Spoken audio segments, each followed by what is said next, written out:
People say I'm the kind of woman who can make anyone laugh, charming, quick-witted, the life of the party. I built my life around being that person. My name is Madison Hale, 34, and I live in the shadowed glitz of Hollywood, California. Not the red carpet kind think.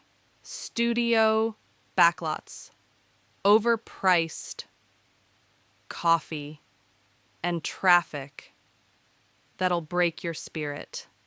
I'm a publicist for indie film talent, someone who spins chaos into polished charm for a living.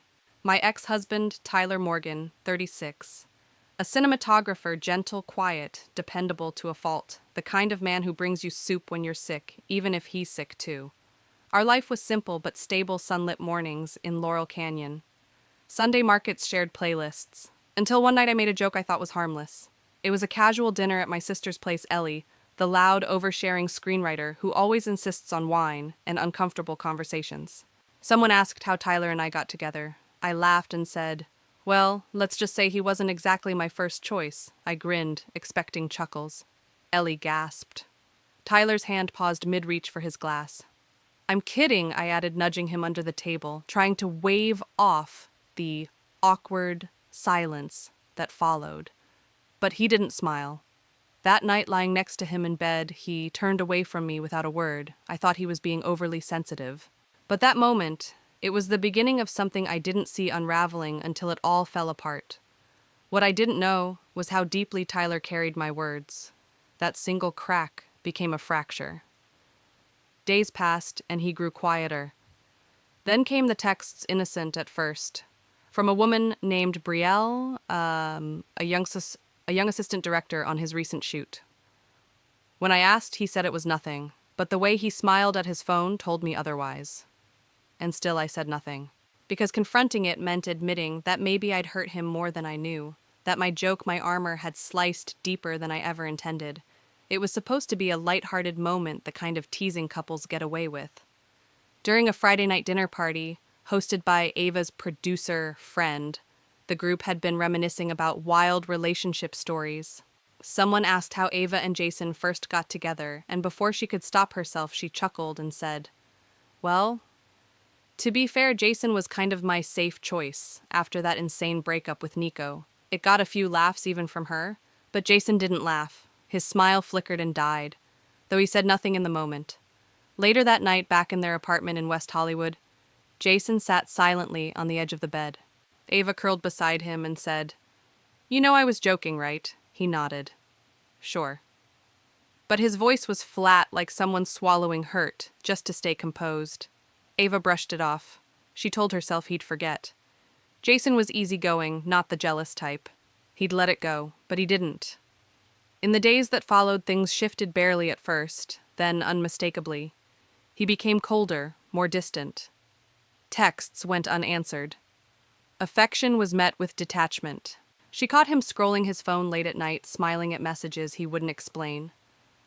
When she finally asked, "Who is she?" he shrugged and said, "It's just Camilla from the studio. She gets me." And Ava felt a jolt, the sharp crack of something splitting beneath the surface.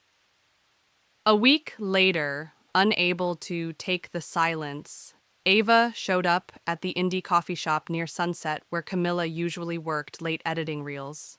Camilla was a 27-year-old assistant editor, quick-witted, effortlessly charming, and exactly the type of woman Ava had never imagined Jason would confide in.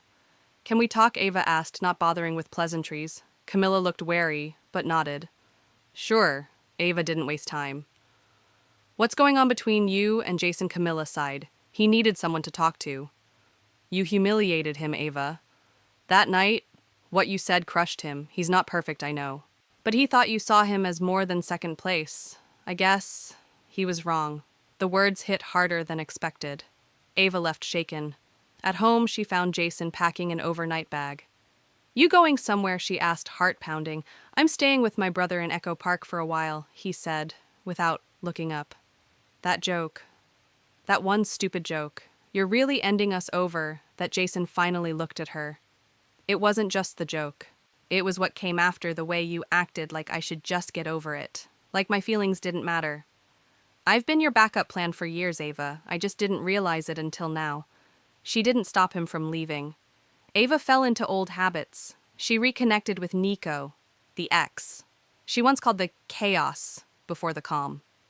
At first it felt exciting. Texts turned into drinks, drinks into nights spent avoiding loneliness. But the thrill was hollow. Nico hadn't changed. He was still charming, still reckless, still incapable of understanding her beyond surface attraction. One night after an argument with Nico over nothing and everything, Ava sat alone on her balcony, the Hollywood skyline flickering in the distance. Her phone buzzed, an email from our reader who'd loved her latest magazine feature. "Thank you for being so honest," it read. "It reminded me I'm not crazy for wanting to feel seen." Ava burst into tears. Somewhere along the way, she'd stopped being the woman who helped others feel understood and started becoming someone she didn't even recognize. That joke. It had been a symptom, not the disease. The real issue was her refusal to speak her truth, to tell Jason how scared she was of stability, how unworthy she sometimes felt of love that wasn't earned with drama. Ava began going to therapy, quietly, privately. At first, just to process things, but slowly something in her shifted. She wrote Jason a letter, not begging, not apologizing in circles, but admitting the truth. "You were never second. You were just too steady for someone who thought love had to be loud to be real."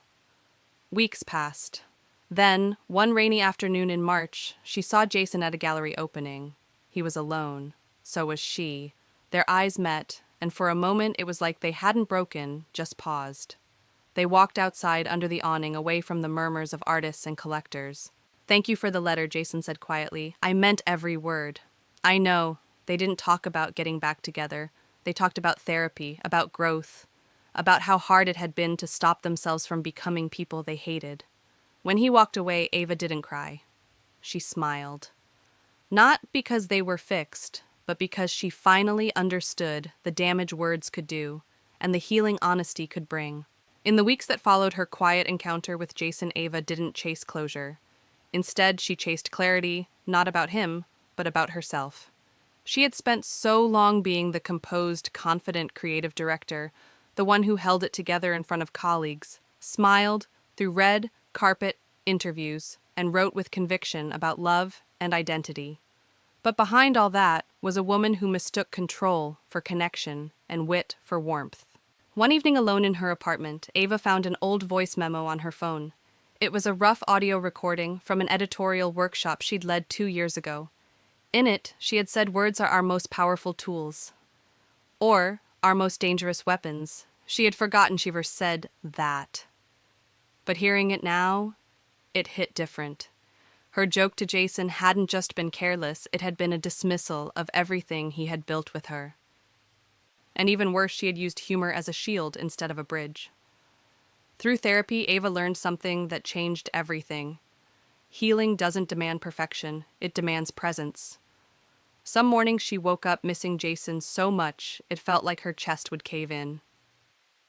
Other days, she felt an odd sense of relief. Not because she was glad he was gone, but because she was finally standing on her own emotional feet. Jason never blocked her. He even liked one of her essays on Instagram, the one titled, "The Joke That Ended Us." It wasn't much, but it was something. A silent nod between two people who had loved deeply, failed painfully, and were learning to live with the aftermath. And that Ava realized was its own kind of grace, not getting him back, but earning back her own sense of self-worth. Forgiving Jason wasn't the challenge. Forgiving herself was. But slowly, gently, she began. With everything she'd learned about vulnerability, miscommunication, and ego, Ava pitched a new column to her magazine, What We Don't Say. It was raw, personal, and unlike anything she had written before. Her editor was hesitant. It's a risk, she said. But Ava was ready to take it. The column launched quietly, then went viral.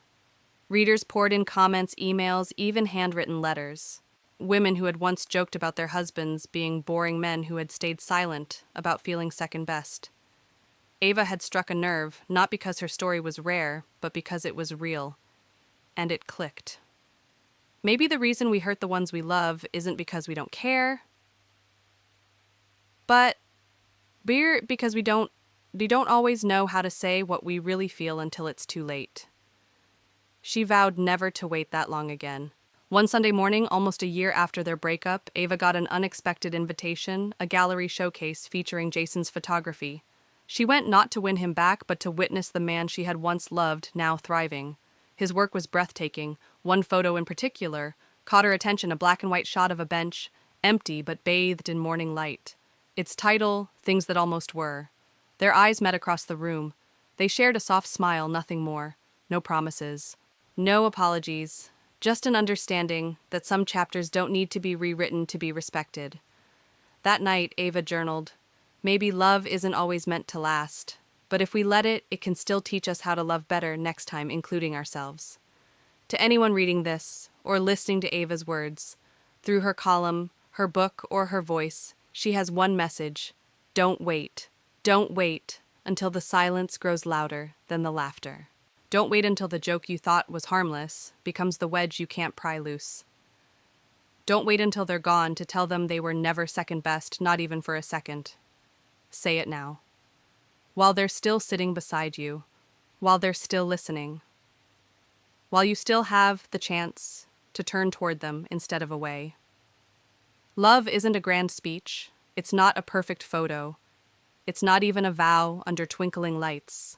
It's the pause before you speak when you choose kindness over cleverness. It's the moment you see someone pulling away, and instead of blaming you, reach. So reach, because some relationships break beyond repair, but others, they just need you to say the thing you've been afraid to say. And that can change everything.